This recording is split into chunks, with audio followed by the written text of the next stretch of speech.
মদ্যপ গেটম্যানের গাফিলতিতে রেল দুর্ঘটনা, স্কুল পড়ুয়া সহ মৃত্যু হল 5 জনের। গ্রেপ্তার গেটম্যান। মদ্যপ গেটম্যানের চরম গাফিলতিতে মর্মান্তিক রেল দুর্ঘটনায় প্রাণ গেল 5 জনের, যার মধ্যে 4 জনই স্কুল পড়ুয়া। শোক এবং ক্ষোভে উত্তাল বহরমপুরের কর্ণ সুবর্ণ গোবিন্দপুর এলাকা। শুক্রবার সকাল 6:40 নাগাদ হাওড়া ডিভিশনের কাটোয়া আজিমগঞ্জ শাখার কর্ণ সুবর্ণ স্টেশনের আগে এবং জীবন্তী হল্টের পরে গোবিন্দপুর রেলগেটে ঘটনাটি ঘটে। কাটোয়াগামী নিমতিতা কাটোয়া প্যাসেঞ্জার ট্রেনের ধাক্কায় স্কুল পড়ুয়া বোঝাই সুমো গাড়িটি মুহূর্তের মধ্যেই দুমড়ে মুচড়ে যায়। ঘটনাস্থলেই মৃত্যু হয় 2 পড়ুয়া সহ 3 জনের। আহত সুমো চালক এবং 3 পড়ুয়াকে আশঙ্কাজনক অবস্থায় মুর্শিদাবাদ মেডিকেল কলেজ ও হাসপাতালে ভর্তি করা হয়। পরবর্তীতে সেখানে আরও 2 পড়ুয়ার মৃত্যু হলে মোট মৃতের সংখ্যা দাঁড়ায় 5-এ। প্রত্যক্ষদর্শীদের বক্তব্য আরও মারাত্মক তথ্য সামনে এনেছে। স্থানীয় বাসিন্দারা জানাচ্ছেন, প্রথমে একটি আপ ট্রেন চলে যাওয়ার পরে গেট তুলে দেওয়া হয় এবং স্কুল ভ্যানটি ট্র্যাকে ওঠে। ঠিক সেই মুহূর্তে নিমতিতা কাটোয়া প্যাসেঞ্জার চলে আসে। আর সেই চরম বিপদের মুহূর্তে রেলগেটে কোনো গেটম্যানই উপস্থিত ছিলেন না। তদন্তে নেমে পুলিশ দ্রুত গেটম্যানকে গ্রেপ্তার করে। অভিযোগ, কর্তব্যরত গেটম্যান সেই সময় মত্ত অবস্থায় ছিলেন। তার মদ্যপ অবস্থার কারণেই সময় মতো গেট না নামানোই এই ভয়াবহ বিপর্যয় ঘটে। রেল কর্তৃপক্ষ ওই গেটম্যানকে অবিলম্বে সাসপেন্ড করেছে। ব্যুরো রিপোর্ট, চেতনা টিভি। অ্যাক্সিডেন্ট হয়েছিল, মতলব গাড়ি পাস হয়ে গেল, আপের গাড়ি চলে গেল, গেট উঠে গেল। উঠে যাওয়ার পরে ওই সাইড থেকে একটা ট্রেন, এই আপনার টাটা সুমো স্কুল ভ্যান যেটা আছে সেটা ঢুকে গেল। ট্রেনটা এসে ধাক্কা মেরে দিল। একটা গাড়ি তখন বহরমপুর খাগড়াঘাট থেকে চলে এলো। হ্যাঁ, খাগড়া স্ট্যান্ড থেকে চলে আসছে গাড়ি। ওই গাড়িতে কতজন ছিল? ওখানে অল টোটাল 8 জন ছিল, বাচ্চা সহ। আচ্ছা, 8 জন থাকার সত্ত্বেও বেঁচেছে, ড্রাইভার বেঁচে আছে আর একটা বাচ্চা বেঁচে গেছে। 5 জন মনে করেন বাচ্চা শিশু মারা গেছে। হ্যাঁ, আর একটা সাইকেলওয়ালা যাচ্ছিল, আর একটা সাইকেল আরোহী মারা গেছে।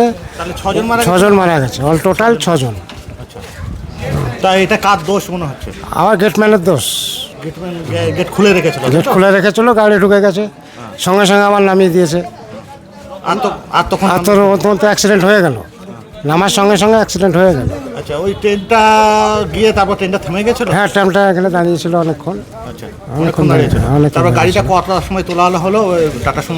টাটা সুমোটা 10টা 10 কি 10:15 এরকম। আচ্ছা, ট্রেন কটায় চালু শুরু হলো? ট্রেনে তো 12টার দিকে চালু হয়ে শুরু হলো। 12টা। তা এটা পুরোপুরি বলছেন গেটম্যানের দোষ। শুনছি নাকি মদ খেয়েছিলেন? মাতাল লোক তো, দেখেই তো মনে হচ্ছে মাতাল লোক। হ্যাঁ, আমার তো মনে হয় গাঁজা মদ খেয়েছিল, চোখ মুখ দেখে সেটাই বোঝা গেল। হ্যাঁ, এই এলাকায় তো এত বড় দুর্ঘটনা না জীবনে হয়নি। একটা হয়েছিল অনেক বছর আগে। আচ্ছা, ওটা ওই রেলগেটের দিকে সাইডে হয়েছে। এই জায়গাটার নাম কি? এটা গোবিন্দপুর রেলগেট। আপনার নাম? আমার নাম ওদুদ আলম। আপনার বাড়ি? গোবিন্দপুর রেলগেট। ওখানে একটা ট্রেন পাস হয়, ট্রেন পাস হওয়ার পরে গেটম্যান গেটটা তুলে দেয়। যখন গেটটা তুলে টাটা সুমোটা আগিয়ে যায়, তারপরে দ্বিতীয় একটা ট্রেন এসে ওকে আঘাত করে, ওখানে অ্যাক্সিডেন্ট হয়ে সব পড়ে থাকে। তারপরে ওখানে বাসিন্দা বা ওখানকার স্থানীয় যারা লোকাল লোক আছে তারা উঠিয়ে নিয়ে এসে হসপিটালে অ্যাডমিট করে। কজন মারা গেছে বাচ্চা, জানেন কি সংখ্যাটা? আপাতত এখন মানে শুনলাম যে 3 জন খুব সিরিয়াস আছে, তো মারার কথা এখনো শুনিনি। তো আপনার বাড়ি কি ওখানেই? আমার বাড়ি ওখানে না, আমার বাড়ি চাঁদপাড়া মোড়। আপনার কে হয় যে অসুস্থ? ওটা আমার দাদা হচ্ছে, যে গাড়ি চালায়, ড্রাইভার। হ্যাঁ, এখানে হাসপাতালে কি চিকিৎসা হচ্ছে? এখানে তো এখন তো লিস্টে ব্লাড ঝরছে, বলছে দাঁড়াও কমুক তারপর দেখবা। আগে 3 নম্বর যাও, টিকিট নিয়ে এসো, টিকিট নিয়ে আসার পরে এখানে যাবা, জেরক্স করে জমা দেবা, তারপরে হবে।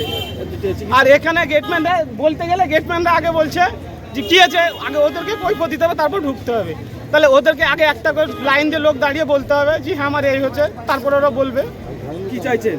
আমি চাইছি যাতে চিকিৎসাটা, এই অ্যাক্সিডেন্ট এমার্জেন্সি যেগুলো আসছে এগুলো যাতে তাড়াতাড়ি মানে খুব দ্রুত কাজ হয় বা চিকিৎসা হয়।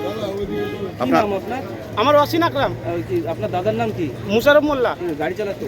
হ্যাঁ। এসি, ফ্রিজ, টিভি বা ওয়াশিং মেশিন কেনার কথা ভাবছেন? তাহলে আর দেরি কেন? মাত্র 1 টাকা ডাউন পেমেন্ট আর 0% ইন্টারেস্টে এখনই বাড়িতে নিয়ে যান পছন্দের ইলেকট্রিক সামগ্রী জীবন্তীর মন্ডল স্টোরসে। প্রযত্নে গৌতম মন্ডল, জীবন্তী, কান্দি, মুর্শিদাবাদ। চেতনা শিক্ষানিকেতন প্রাইভেট টিউশন সেন্টার। শিক্ষা আনে চেতনা, চেতনা আনে মুক্তি।